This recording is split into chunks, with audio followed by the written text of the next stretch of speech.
Hai pemirsa RSWH TV, bertemu lagi nih dengan saya Ayu. Dan kali ini kita mau ngapain ya? Kok banyak mainan yang ada di sini? Ada yang tahu? Nah, kali ini ada layanan terbaru di Rumah Sakit Wates Husada, yaitu terapi wicara. Dan kali ini saya sudah bersama dengan salah seorang terapis wicara yang ada di Rumah Sakit Wates Husada. Bisa memperkenalkan terlebih dahulu? Ya, sebelumnya perkenalkan, nama saya Rizfatul Mukaromah. Saya terapis wicara di Rumah Sakit Wates Husada. Baik, ya Mbak Rizfa, ini kan salah satu layanan terbaru kami. Mungkin banyak yang belum tahu apa sih itu terapis wicara dan apa itu terapi wicara. Izin menjawab dulu ya. Yang pertama, apa itu terapi wicara? Terapi wicara adalah salah satu terapi yang digunakan untuk mengatasi masalah bicara baik pada anak-anak maupun pada orang dewasa. Terapi ini bertujuan untuk meningkatkan kemampuan berbicara dan juga untuk mengekspresikan bahasa pada individu yang mengalami kesulitan dalam komunikasi. Bahasanya bisa bersifat verbal maupun non-verbal.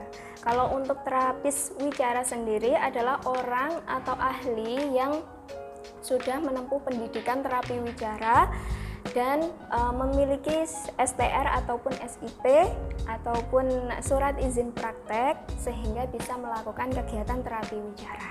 Baik, untuk selanjutnya ini siapa saja sih Mbak yang membutuhkan terapi wicara?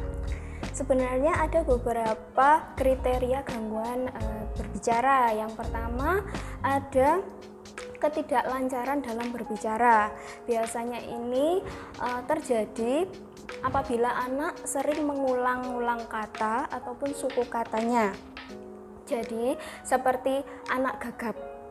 Misalkan dia mau bilang aku sudah makan, tapi dia mengulang-ulang pada huruf ataupun kata sudah. Jadi seperti aku sudah makan menjadi aku sudah makan.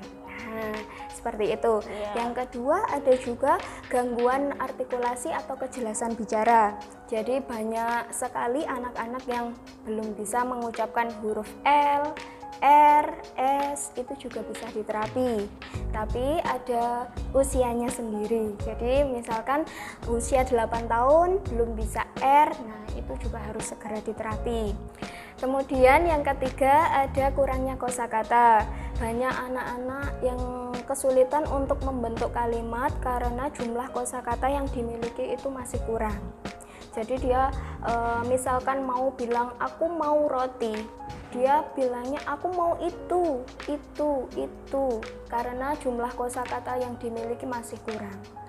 Terus kemudian ada autis. Autis ini banyak sekali masalahnya atau kasusnya sekarang. Anak-anak autis ini kesulitan untuk mengungkapkan keinginannya. Jadi dia juga kesulitan dalam berinteraksi dengan orang lain, sehingga untuk berkomunikasi pun masih kurang.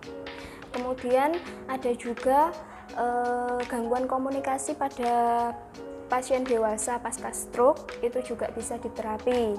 Jadi yang bicaranya pelo ataupun sulit untuk menjawab pertanyaan itu juga bisa diterapi. Baik, berarti tidak hanya untuk anak-anak, tetapi terapi wicara juga bisa untuk pasien dewasa. Terutama tadi pasien yang stroke gitu ya. Lalu kapan sih kita harus ke rumah sakit untuk terapi wicara? Ya, baik. Red flag-nya sendiri itu pada usia 18 bulan pada anak-anak yang belum bisa mengucapkan dua kata ataupun kosakata yang dimiliki kurang dari 50 kosakata. Jadi harus segera ditindaklanjuti. Tapi sebelum itu harus konsultasi dulu ke dokter. Baik, berarti ini bunda-bunda yang lagi melihat atau menonton video kami harus melihat bagaimana perkembangan dari anaknya ya. Lalu di mana sih Mbak kita bisa melakukan terapi itu? Apakah memang harus di rumah sakit? Terapi wicara bisa dilakukan di rumah sakit ataupun di klinik yang memiliki profesional terapi wicara sendiri. Jadi kalau di terapi wicara di RSWH ini sudah ada, bisa ke sini. Iya. Baik, untuk pertanyaan selanjutnya, bagaimana sih cara melakukan terapi wicara itu? Izin untuk memperagakan dengan mainan, nggih? Ya, silakan. Misalkan ini kan ada menara donat dan di sini ada warna ungu. Jadi anak diminta untuk mendengarkan, kemudian menirukan, lalu mengulangi lagi kata-kata yang diucapkan. Misalkan ini warna ungu. Anak diminta untuk menyebutkan lagi ungu. Warna apa? Ungu. Menirukan ya berarti. Jadi menirukan dulu, lalu diberi pertanyaan ini apa, kemudian anak menjawabnya sendiri. Gitu. Baik. Atau bisa dengan ini juga. Nah, ini namanya bola. Anak diminta untuk menirukan lagi kalau ini namanya bola. Ditunggu beberapa detik. Kalau tidak ada respon, ulangi lagi bola. Kemudian ditanya lagi, ini apa? Bola. Sampai anak menjawab. Seperti itu. Baik. Nah, itu tadi kan terapi yang kita lakukan di rumah sakit. Ya. Apakah terapi sendiri itu bisa dilakukan di rumah, khususnya terapi wicara ini? Adakah tips atau trik yang bisa kita lakukan di rumah sambil mungkin memeriksakan diri ke profesional, tapi mungkin di rumah juga kita bisa melakukan sesuatu untuk menerapi bicara anak-anak? Ya, izin menjawab juga. Sebenarnya terapi ini bisa dilakukan di rumah, khususnya untuk orang tua, karena 24 jam kan anak bersama dengan orang tua. Nah, bisa dengan mainan seperti ini, ataupun dengan mendongeng saat anak mau tidur, membacakan bacaan, ataupun juga dengan mengurangi gadgetnya atau menonton tontonan televisi, karena itu juga bisa membuat anak fokusnya menjadi berkurang, konsentrasinya juga kurang, sehingga kesulitan untuk diajak untuk komunikasi lagi.